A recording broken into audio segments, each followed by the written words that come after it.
በቤኒሻንጉል ጉሙዝ የንጹሃን ግድያ ለምን ማስቆም አልተቻለም? ሰላም የኢትዮ ፎከስ ቤተሰቦች፣ የዕለቱን መረጃ ይዘንላችሁ ቀርበናል። አብራችሁን ቆዩ። በኢትዮጵያ የተለያዩ ክፍሎች ማንነታቸው በይፋ ባልተገለጸ አካላት ንጹሃን በጅምላ ይገደላሉ። ጭፍጨፋ በሚካሄድባቸው አካባቢዎች የአንድ ቤተሰብ አባላት በሙሉ ለዘር እንኳን እንዳይተርፍ ተደርገው ተገድለዋል። በተለይ ላለፉት 6 ዓመታት በአንዳንድ አካባቢዎች በዘር በማንነትና በሃይማኖት እየተለዩ ዜጎች በጅምላ ተገድለዋል። ግድያው አሁንም ቀጥሏል። በወለጋና በቤኒሻንጉል በንጹሃን ላይ የሚፈጸመው ግድያ ደግሞ ከሌሎች አካባቢዎች የበዛና እጅግ ዘግናኝ የሆነ ነው። በዚህ ሰሞን በቤኒሻንጉል ጉሙዝ ቡለን ወረዳ በርካታ ንጹሃን በጅምላ ተገድለዋል። እያረፈ የሚነሳው የቤኒሻንጉል ጉሙዝ ግድያ ያሳሰባቸው ዜጎች አካባቢያቸውን ለቀው መሸሽ መጀመራቸውን ከምንጮቻችን ሰምተናል። በንጹሃን ላይ ግድያ የሚፈጸመው የራሱ ታጣቂዎች ባሉት ቤኒሻንጉል ጉሙዝ ክልል የኦነግ ሸኔ ታጣቂዎች ተደርበው በፈጸሙት ጥቃት ህፃናትና ነፍሰ ጡር እናቶችን ጨምሮ ከ40 በላይ ሰዎች መገደላቸውን ነዋሪዎችና የአካባቢው ባለስልጣናት ለቢቢሲ ተናግረዋል። ታጣቂዎቹ ጥቃቱን በምዕራብ ኢትዮጵያ በምትገኘው ቤኒሻንጉል ጉሙዝ ክልል ቡለን ወረዳ በኩጂ ቀበሌ ውስጥ የተፈጸመው ቅዳሜ ህዳር 13 2018 ዓ.ም ነው። የቡለን ወረዳ አስተዳዳሪ አቶ ነመራማሩ በጥቃቱ 36 ሰዎች ስለመገደላቸው መረጃ እንዳላቸው ለቢቢሲ ሲናገሩ፣ የአካባቢው ሚሊሻ ደግሞ ቅዳሜ ዕለት ብቻ 40 ሰዎች መቅበራቸውንና እሁድ ዕለት ደግሞ ወደ ቡለን ለህክምና የሄዱለት ሰዎች ሞተው መምጣታቸውን ገልጸዋል። ቤኒሻንጉል ክልል ቡለንና ወንበራ ወረዳን የሚያካትተው የሽናሻ ልዩ የምርጫ ክልል የህዝብ ተወካዮች ምክር ቤት ተወካይ የሆኑት ዶክተር መብራቱ አለሙ ደግሞ ጥቃቱ ቅዳሜ ሌሊት 11 ሰዓት ጀምሮ መፈጸሙንና ከ40 በላይ ሰዎች መገደላቸውን ተናግረዋል። የምክር ቤቱ አባሉ ዶክተር መብራቱ ለቢቢሲ ሲናገሩ በኩጂ ቀበሌ ከተማ ላይ ነዋሪዎች እንቅልፍ ላይ ያሉ ታጣቂዎች ገብተው ተኩስ መክፈታቸውንና ነዋሪዎቹ ተደናግጠው ሲወጡና በተኙበት ያገኟቸው ላይ ግድያ ፈጽመዋል ብለዋል። ቢቢሲ ያነጋገራቸውና በጥቃቱ የቤተሰባቸው አባላት የተገደሉባቸው አንድ ግለሰብ ታጣቂዎቹ 41 ሰዎች መገደላቸውን እንደሚያውቁ ተናግረዋል። በአጠቃላይ በጥቃቱ ጉዳት ደርሶባቸው ለህክምና ሄደው የሞቱትን ጨምሮ ቁጥራቸው ወደ 42 የሚሆኑ ነዋሪዎች በጥቃቱ መገደላቸውን ቢቢሲ ያነጋገራቸው የአካባቢው ነዋሪዎችና ባለስልጣናት ገልጸዋል። የህዝብ ተወካዮች ምክር ቤት አባሉ እንደሚሉት ታጣቂዎቹ በኩጂ ከተማ መሃል በመግባት በፈጸሙት ጥቃት ወደ 40 ሰዎች መገደላቸውን፣ ቆስለው ሆስፒታል ከገቡት ውስጥ የሞቱ መኖራቸውን መስማታቸውን ለቢቢሲ ተናግረዋል። ዶክተር መብራቱ አክለውም 31 ሰዎች አስክሬን ቁጥር ያለው ያለ ሰው አናግሬያለሁ በማለት ሟቾች የተገደሉት በየቤታቸው ደጃፍ ላይ መንገድ ላይ በተገኙበት መሆኑን ገልጸዋል። በሽብርተኝነት የፈረጀውና ሸኔ ብሎ የሚጠራው የኦሮሞ ነጻነት ሰራዊት ታጣቂዎች እንደፈጸሙት በተነገረው በዚህ ጥቃት ከ1 ዓመት ህፃን ጀምሮ እስከ 80 ዓመት አዛውንት፣ ሴቶች፣ ነፍሰ ጡሮች እንደሚገኙበት የምክር ቤቱ አባል ተናግረዋል። ነገር ግን ከ40 በላይ ሰዎች የተገደሉበትን ይህንን ጥቃት በተመለከተ ከቤኒሻንጉል ጉሙዝ ክልልም ሆነ ከፌዴራል መንግስት እስካሁን የተሰጠ አስተያየት የለም። ቢቢሲ ያነጋገራቸው ነዋሪዎችና ባለስልጣናት ጥቃቱን የኦሮሞ ነጻነት ሰራዊት ታጣቂዎች መፈጸማቸውን ተናግረዋል። የኢትዮጵያ ፓርላማ በአሸባሪነት የፈረጀው ይህ ታጣቂ ቡድን እስካሁን ድረስ ፈጽሟል ስለተባለው ግድያና ስላደረሰው ጥቃት ያለው ነገር የለም። የቢቢሲ አፋን ኦሮሞ አገልግሎት ከቡድኑ ምላሽ ለማግኘት ያደረገው ጥረት ለጊዜው አልተሳካም። መጋቢት 13 2018 ዓ.ም ማለዳ 12 ሰዓት አካባቢ በታጣቂዎች በተፈጸመው ጥቃት 8 የቤተሰቦቻቸው አባላት መገደላቸውን የተናገሩት አንድ የከተማው ነዋሪ በአንድ መቃብር ውስጥ 3ም 4ም ሰዎች በጋራ መቀበራቸውን ይናገራሉ። ስማቸው እንዳይገለጽ የጠየቁና በአካባቢው ለረጅም ጊዜ መኖራቸውን የሚናገሩት እኚህ የቡለን ወረዳ ነዋሪ ከኛ ቤት ውስጥ የወንድሜ ሚስት፣ 2 ልጆቿ፣ አንጋፋ ወንድማችን የአባታችን ምትክ ልጁን በሰራተኝነት የሚኖሩ 2 በአጠቃላይ ከኛ ቤት ውስጥ 8 ሰው ነው የተገደሉት ብለዋል። በአካባቢው በአጠቃላይ የሞቱ ሰዎች 41 መሆናቸውን እንደሚያውቁ የሚናገሩት እኚህ ነዋሪዎች ሟቾቹን የሚቀብሩበት ሬሳ ሳጥን መጥፋቱን በሐዘን ይገልጻሉ። ወድ 33 44 55 እየሆኑ የተቀበሩም አሉ ሲሉም በጅምላ መቀበራቸውን ያስረዳሉ። አካባቢው ላይ ስጋት በመኖሩ ምንጊዜም እንደሚጠበቅ የሚናገሩት ነዋሪው ዕለቱ የጾም መያዣ ዕለት ስለነበር ነዋሪው ወደ ቅርጫ መከፋፈል በሄደበት ወቅት ጥቃቱ እንደተፈጸመ ተናግረዋል። በጥቃቱ ህፃናት መገደላቸውን የሚናገሩት እኚህ ነዋሪ የታላቅ ወንድማችን የ2 ዓመት ልጅ፣ የሌላ ወንድሜ ልጅ 1 ዓመት ከ7 ወር፣ ሌሎች ደግሞ የ14 እና የ15 ዓመት ልጆች ናቸው ብለዋል። ጥቃቱን ያደረሰው የሸኔ ቡድን ነው የሚሉት እኚህ ነዋሪ በተኙበት ቦታ ላይ ቤታቸውን ሰብረው ገብተው ግድያው መፈጸማቸውን ገልጸዋል።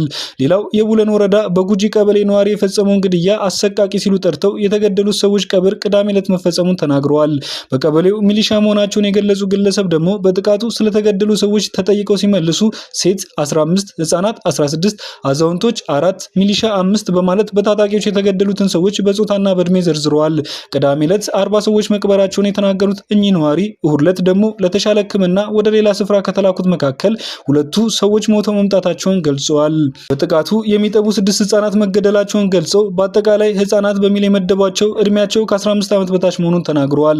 ታጣቂዎቹን ለመከላከል ሲታኮሱ ከሞቱ ከ5 ሚሊሻዎች ውጪ አጠቃላይ የተገደሉት ነዋሪዎች በተኙበት በቤታቸው ሳሉ መሆኑን እኚህ የሚሊሻ አባላት ይናገራሉ። አክለውም ከሟቾች መካከል ነፍሰ ጡሮች መኖራቸውንም ገልጸዋል።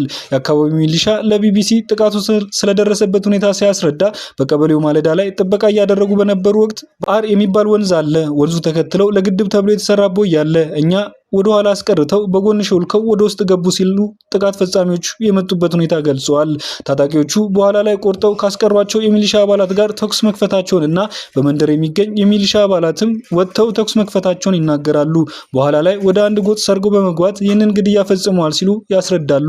ጥቃቱን የፈጸሙት ሸኔዎች ናቸው የሚሉት እኚህ ሚሊሻ ከዚህ በፊትም በአጎራባች ጎደሬ ቀበሌ ጥቃት በከፈቱበት ወቅት ከጭላንቆና በኩጂ ሚሊሻዎች ተውጣጥተው በመሄድ መከላከላቸውን ይናገራሉ። ከግድያ ባሻገር ሱቆችን እንዲሁም ከብቶችን ዘርፎ የነበረ ቢሆንም ከቀበሌ ዝቅ ብሎ ግሽባቦ በሚባል አካባቢ ተኩስ ከፍተውባቸው እንስሳቶችን ጥለው መሄዳቸውን ተናግረዋል። በ2013 ዓ.ም በተፈጸመ ጥቃት አካባቢያቸውን ለቀው መሄዳቸውን ያስታወሱት ሚሊሻው ከተመለሱ በኋላ ቤት ያልተቃጠለና ያልፈረሰበት ወደ ቤቱ ሲገባ ቀሪው ግን በሸራ ውስጥ እንደሚኖር ይናገራሉ። እነዚህም ደግሞ አሁንም መጥተው አቃጥለው ሄዱ ሲል ቤቶች መቃጠላቸውን ተናግረዋል። በአካባቢው በተደጋጋሚ የሚፈጸመውን ጥቃት በማንሳት ወላጅ አልባ ሆነናል ሲሉ ያላቸውን ቅሬታ ይገልጻሉ። የመከላከያ ሰራዊት አባላት እሁድ ዕለት ወደ አካባቢው መግባቱን ጨምረው ተናግረዋል። ጥቃቱ የደረሰው የክልሉ መንግስት ሚሊሻዎችን፣ ፖሊስ፣ የአድማስ ብተና አሰማርቶ ቡድኑ ላይ ዘመቻ እያካሄደ ባለበት ወቅት መሆኑን የቡለን ወረዳ አስተዳዳሪ አቶ ነመራ ገልጸዋል። አካባቢው ሁልጊዜም በስጋት ውስጥ እንደሚገኝ የሚናገሩት የወረዳው አስተዳዳሪ የሸኔ ታጣቂዎች ከወረዳው ቀበሌዎች በ5፣ በ7፣ በ10 ኪሎ ሜትሮች ርቀት ውስጥ ይገኛሉ ብለዋል። እንደ አስተዳዳሪው ገለጻ ምንም እንኳን የቡለን ወረዳ ቀበሌዎችን የሸኔ ታጣቂዎች ተቆጣጥሮ ባያውቁም በአጎራባች ወረዳዎች ግን ከ4 ቀበሌ እስከ 12 ቀበሌ ድረስ ተቆጣጥረው እንደሚገኙ ተናግረዋል።